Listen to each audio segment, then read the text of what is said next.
हरे कृष्णा बच्चों, सुप्रभात। पिछली कक्षा में हमने केवल पढ़ने के लिए वाला जो पाठ था वो पढ़ा था। अब हम उसका आगे का पाठ पढ़ेंगे। वो क्या लेने गया था? हैट लेने गया था, है ना। अब आगे देखते हैं। उसने लंबी हैट, छोटी हैट, काली, भूरी और लाल हैट सबको पहनकर आजमाया, लेकिन वे सभी उसके लिए बहुत छोटी थी। उसने क्या किया? लंबी, छोटी, काली, भूरी, लाल सभी प्रकार की हैट पहनकर आजमाया, पर सब हैट क्या थी? उसके लिए बहुत छोटी थी। हैट तो मिली नहीं। अब वह जूते की दुकान में गया, लेकिन सभी जूते उसके लिए बहुत छोटे थे। अब क्या हुआ? उसको हैट नहीं मिली, फिर वो जूते की दुकान पे गया, पर क्या हुआ कि सभी जूते उसके लिए बहुत छोटे थे। जूते भी नहीं मिले, कम से कम नए कपड़े तो खरीद लूँ। अब उसने सोचा कि जूते भी नहीं मिले, हैट भी नहीं मिली, तो मैं कम से कम नए कपड़े तो खरीद लूँ। गोल मटोल राम उदास होकर मन में बोला।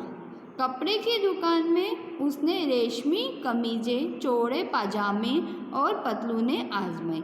वह उदास होकर मन में बोला। कपड़े की दुकान में उसने रेशमी कमीजें, चौड़े पजामे और पतलूने आजमाई। वे भी उसके लिए बहुत छोटे थे। वे भी क्या थे? उसके लिए बहुत छोटे थे। महाशय, आप दर्जी के पास क्यों नहीं जाते?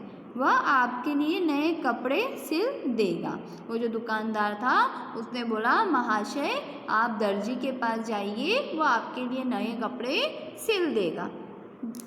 दुकानदार ने सुझाव दिया। दुकानदार ने क्या दिया? सुझाव दिया।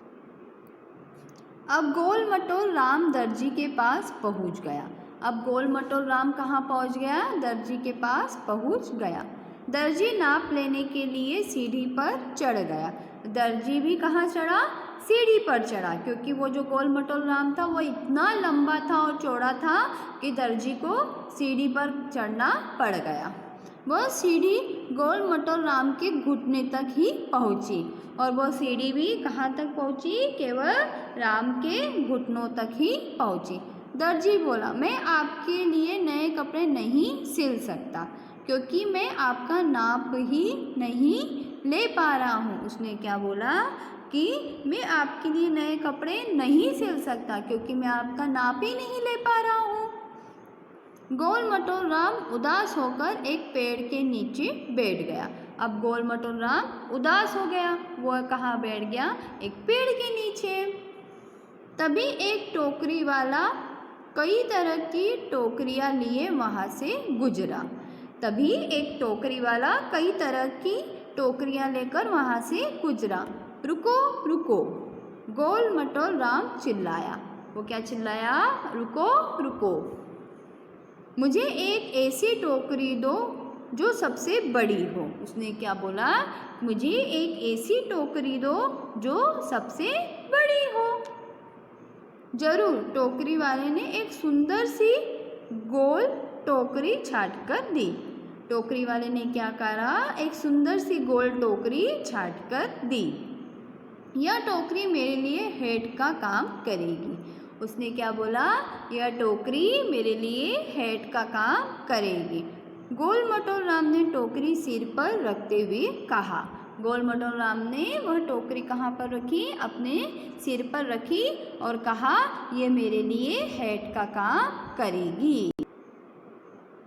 अब गोल मटोल राम ने नाव वाले को नदी किनारे देखा। अब गोल मटोल राम ने नाव वाले को नदी के किनारे देखा। वह उसके पास जाकर बोला, अपनी 2 नाव मुझे बेच दो। अब वह उसके पास जाकर क्या बोला? अपनी 2 नाव मुझे बेच दो। इस तरह 2 नावें लेकर गोल मटोल राम ने अपने पैरों में एक एक नाव पहन ली। अब उसने क्या करा कि वो दोनों नाव लेकर एक नाव अपने पैरों में पहन ली। अब उसे ज़रूरत थी तो नए कपड़ों की। अब उसे किसकी ज़रूरत थी? नए कपड़ों की। उसने पंडाल बाबा को देखा। जो रंग बिरंगे तंबू बनाकर लगा रहा था। उसने क्या देखा? पंडाल बाबा को देखा जो रंग बिरंगे तंबू बनाकर लगा रहा था। आहा, गोल मटोल राम बोला, क्या आपके पास एक तंबू मिलेगा? आहा, गोल मटोल राम बोला, क्या आपके पास एक तंबू मिलेगा? जरूर, तंबू बनाने वाला बोला और उसे तंबू दे दिया। जरूर, तंबू बनाने वाला बोला और उसे एक तंबू दे दिया। गोल मटोल राम ने वह तंबू लेकर पहन लिया। अब वह निराली पोशाक में सबसे अधिक रंग बिरंगा मेहमान था। अब वह निराली पोशाक में क्या था? सबसे अधिक रंग बिरंगा मेहमान था। राजकुमारी के विवाह में। कहाँ पर मेहमान था वो? राजकुमारी के विवाह में। वो इतना लंबा और इतना मोटा था कि उसके नाप के न तो हेट मिल रही थी, न कपड़े मिल रहे थे और ना ही जूते मिल रहे थे। है ना बच्चों? अच्छा है ना? ये कहानी बहुत अच्छी है ना? है ना? आप लोग इस कहानी को एक बार ज़रूर पढ़िएगा। अब हम अगली कक्षा में मिलेंगे। धन्यवाद। हरे कृष्णा।